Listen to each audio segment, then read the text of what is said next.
Wow, we are going back to the OG roots of my channel with this video. We are back with another card making life hacks, and these are always my favorite videos to create because they are so packed with tons of tips and information for card making, and this time I shared a bunch of life hacks to save some time in your card making because I know we all need to save a little bit more time, and sometimes I'm also a little bit lazy and don't want to spend nearly as much time to get the same result. So today I created a bunch of different cards, and throughout the video I infused tons of tips and life hacks to save some time. So without further ado, let's get into it. Alright, starting off with the first life hack, and I've shown this one in other videos, but I wanted to show it again here because it is so awesome and helpful.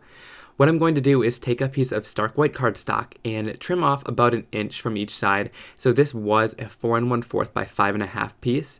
And then I have another piece of cardstock that's card base size, and I'm going to take a little bit of adhesive and tack it down. Now this is just going to be removed later, so you don't need lots of adhesive and you don't need to press firm. But what this is going to do is create a little border and a piece right on top of it, and this will all make sense in just a second. So I'm taking my stencil here and I'm going to lay it down. This is my backsplash stencil.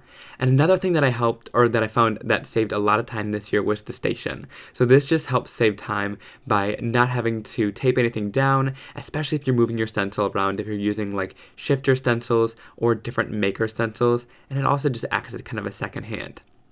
So I'm going in here, I'm going to quickly blend my background out, and you'll see that it's ending up on that center piece of cardstock that we taped down, and also around the border.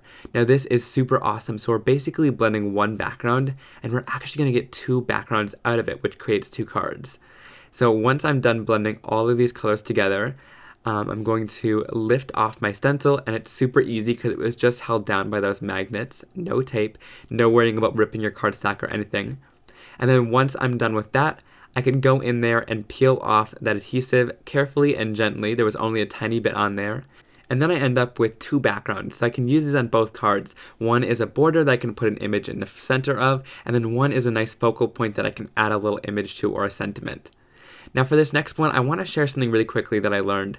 One thing that I love to go back to is red, yellow, and blue ink because number 1, it makes a rainbow, and you won't get mud no matter how they mix because it'll make a green or an orange or a purple depending on how they mix. And especially if you are looking into buying a new line of inks, I recommend just buying those 3 colors to start out with to see if you like it because you can make a lot from them. Now for this, I'm going to take my Flower Garden background stamp, and I'm just creating a quick background here so I can demonstrate the next life hack. So all I'm going to do is just layer up my inks here. I'm just kind of color blocking them out and stamping them down here. So I used those 3 colors, Clear Skies, Slippery and Wet, and Bee Sting to create that background. And then I'm going to spray it down with water to get those colors moving so we get a beautiful watercolor look. And then I'll take a piece of stark white cardstock and add it down and just add pressure all around so it stamps down really nicely. Now once I'm done with that, I'm going to heat set that. You don't need to heat set it, but it's just a really great way to dry things fast.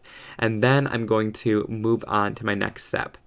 Now another little finishing touch here that I find is really fun is if you don't want all that white space, I just take my ink blending tools without adding any extra ink to them. So mine were already saturated with ink, and I'm just going to go in and start blending some of that color out without having to dip it into my ink pad.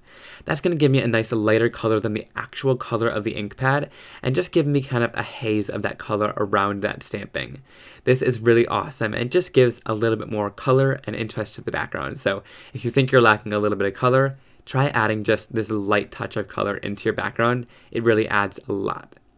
So once I'm done with that, I love the background that I created, but there's another rendition of getting 2 backgrounds out of 1.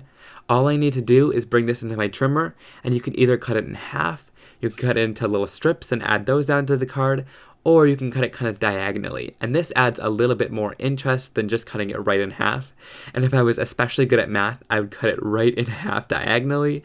However, I had one that was a little bit taller and one that was a little bit shorter, but it didn't really matter. So then I'll go in with my space training stamp set. Now one thing that I find is a huge time saver is big sentiments. These really help a card kind of finish it off quickly, and I'm using those little alphabets or the big alphabet from the space training stamp set. And this has words like hello, love, you, are, and then you can use them with the other sentiments that coordinate. And you could totally use them with other cards than just space, of course.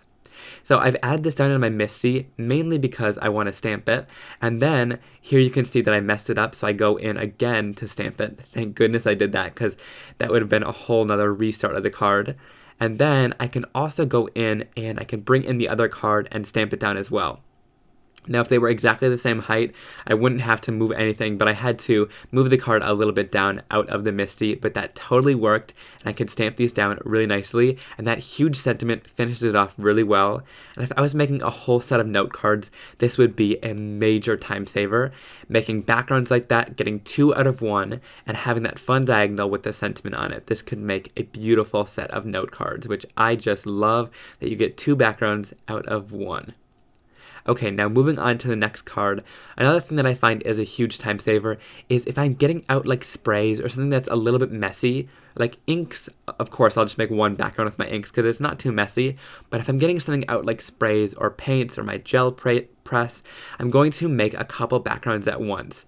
So here I got out my glass mat. This one's the smaller one, but you actually might want the bigger one because the spray kind of goes a little bit further. And then I'll get out my sprays and just start making my backgrounds. And here I pulled out several pieces of paper at once, so I can make several backgrounds at once. And that way, if I'm getting out my supplies, I'll make a couple backgrounds to make several cards too. And if I wasn't going to make several cards, like I'm not going to make a ton of cards today, I can always put these backgrounds in that drawer with those supplies. And that way, instead of having to pull them out when I want to work with them or when I want a quick card, I can just pull out one of the backgrounds and add a quick big sentiment and then head off to a party.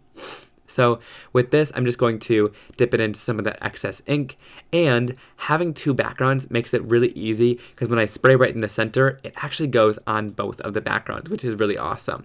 And I can also pick up some of the excess there.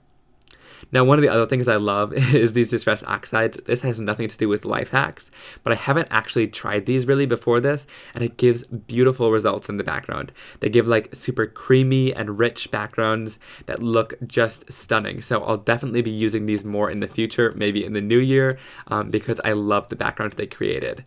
And I also wanted to show that the cleanup is really easy, but if I'm getting out all these supplies, the cleanup is a little bit more than I would just do with inks, so I definitely want to make sure that I'm getting a couple backgrounds out of it.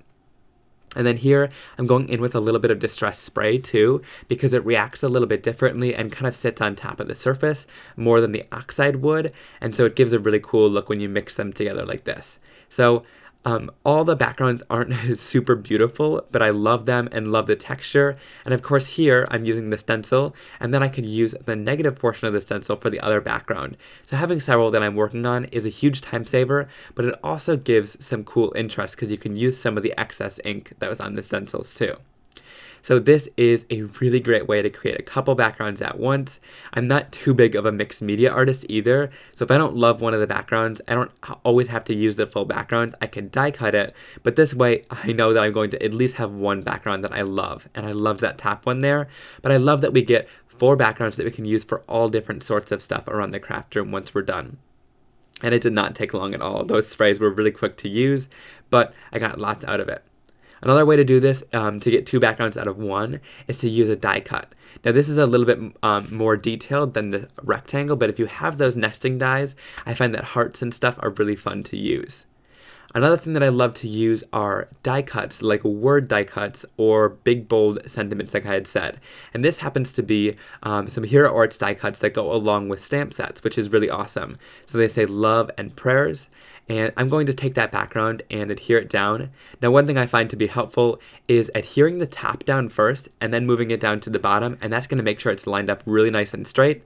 And then I love to add little pieces or strips of glitter cardstock next to it as well. So I'll add that strip of glitter cardstock down just to add a little bit of extra interest to this card, and it just adds a little sparkle and shine. So then I'm going to stamp down sending hugs, and then I love that that sentiment stamp set coordinates with it.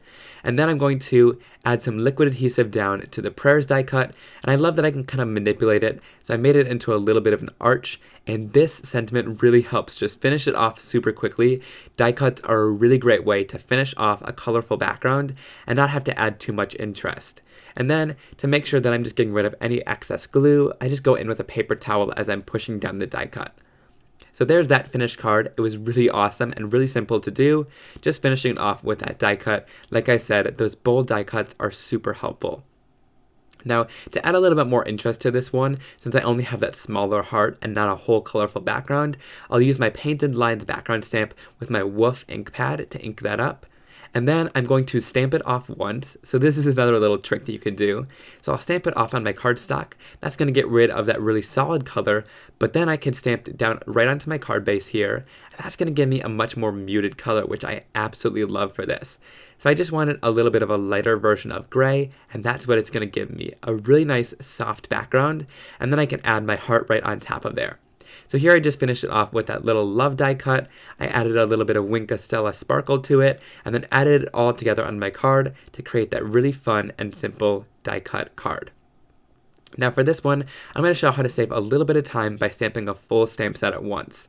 Now I've shown this in the past, but I wanted to show it with my extra large stamp sets.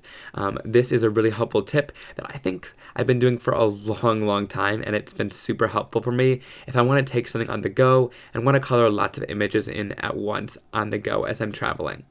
So I want to show it with my larger images because here's the thing about these stamp sets. Sometimes if you just tape at the top and bottom, it can kind of dip in. So you want to make sure you add lots of tape to the sides too. Then I'll make sure to press down. And here you can see I didn't get enough pressure. So I went back in and I had to re-stamp it. So it's a really good thing that I'm stamping this all in the MISTI because I can go back in and stamp it all together. Now another thing that's really important about this is, of course, you get this really awesome sheet of stamps that I'm definitely going to color in and cut out, and you get all those sentiments too, which is really helpful. I love that you can stamp a full set at once and then head off to wherever you're going to color them in. Now, of course, another thing that can be really helpful is cleaning them all at once. So I'm going to take this Ranger Stamp Scrubby. I really love this thing because it has a nice solid foam base and a nice surface that'll kind of help scrub your stamps but not damage them. Then I'll add my archival ink cleaner, which is going to pull off that archival ink really nicely. And then I can just scrub it down onto the surface, and it's going to save me so much more time than having to peel all those stamps off individually and clean them all individually. Then I'll dry it, and then I can add it all right back into the packaging, and there you go. You've cleaned your stamp set really quickly, you've stamped it down, and now we can move on to the next life hack. So I've been talking your ear off about this Stencil Pal, but I absolutely love it, and in case if you haven't seen it, I wanted to share it again in this video, and I've kind of perfected the technique now too. So I'm going to use a little bit of opaque matte texture paste. What you want to do is apply lots of texture paste onto the top of your stencil, like overload it. You won't need this much, and you could definitely put it back into the jar once you're done. Then I'm going to take the flat side of my Stencil Pal, and I'm just going to smooth it right over top of the stencil. Once I've smoothed that over the top, to make sure that I get a nice even coating, I'm going to kind of turn my Stencil Pal vertical and scrape it all off the surface. And that's going to make sure I got a really nice even coating, and it'll collect the rest of that I didn't use. Then I could grab it with my palette knife, put it right back into the jar, and then I'm ready to go, and my background is all nice and smooth. Now this is so helpful because those palette knives are super small, and it can sometimes be really hard to get a nice even coating without kind of having divots or like different layers, so this gives a super smooth coating. Once that's all dry, I'm going to go in with my inks, and I can start inking on this background. Now I love the look of texture paste over top with my inks, and I'm just going to add the ink over top. And what I like about this opaque matte is it takes the ink really nicely, it doesn't resist it, it almost is like another layer of paper, but it has that fun raised surface, which is really awesome. You get that cool texture in there with that paste. So I'm just adding a couple of colors, making this kind of look like a galaxy with that Stargazer stencil. And I love those stars in there. You can make it look like a fun galaxy scene to match my stamp set that goes along with it as well. So once I'm done going in with all of those different colors, I then sprayed it with a little bit of water, and my ink reacts with water, so it's going to give a really awesome texture. But of course, if you want a smooth background, you totally could just leave it.